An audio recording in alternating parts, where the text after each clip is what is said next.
kata yang sama dengan iman, maka iman berarti percaya. Dia adalah orang yang dipercaya karena memang dia mampu mengemban amanah. Kapan kebencian itu datang?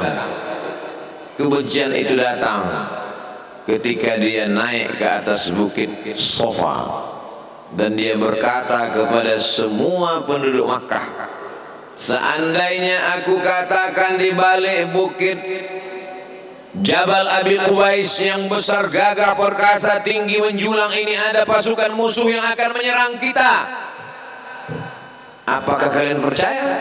Semua mereka berkata, shadaqnaka, kami percaya karena memang kami menggelar engkau orang yang dapat dipercaya. Seandainya aku katakan bahwa ada pasukan musuh yang akan meluluh lantah, akan menghantam, membunuh kita, apakah kalian percaya? Mereka menjawab, shadaqnaka, kami percaya.